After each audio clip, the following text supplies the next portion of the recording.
Yesterday, the U.S. Census Bureau and Google announced that they've teamed up to track mail-in response rates to the 2010 census. Right now, the response rate nationwide is at 20%. So they've set up an interactive map at 2010.census.gov, and you can see how your community is doing. The highest rates right now are in the Midwest, and here in Washington, D.C., we're in line with the national average at 21%. Florida has the lowest response rate at 9%. Now, a fifth of the population in that state is Latino, and there's a group specifically targeting that demographic to get them to fill out their census forms.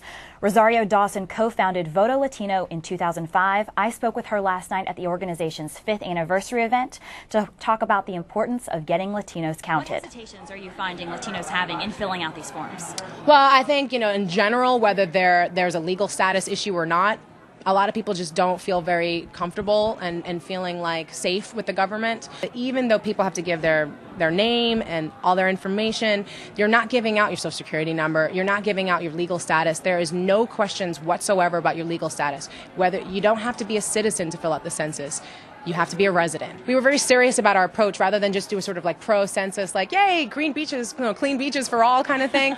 We really wanted to address the fact that there are a lot of hate campaigns and a lot of anger campaigns that are going out and telling Latinos in particular not to fill out the census.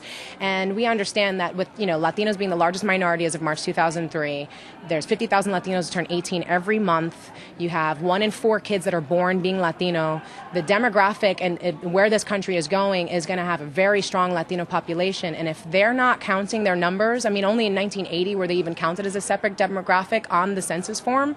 If we don't start understanding what their numbers are and what direction we're going, the districts won't be, drawn correctly. That's another 10 years that we won't have an opportunity to understand where our population is growing, where we need more schools, more senior centers, better roads, better clinics. Like, all of this information comes from that, whether you're legal or not, and that. Secretary of Labor Hilda Solis, who pointed out she's the first ever Latina cabinet member, and White House Domestic Policy Advisor Melanie Barnes also spoke at last night's Voto Latino event. Si Se Puede was surely the rallying call of the night for Latinos to fill out their census forms and be counted.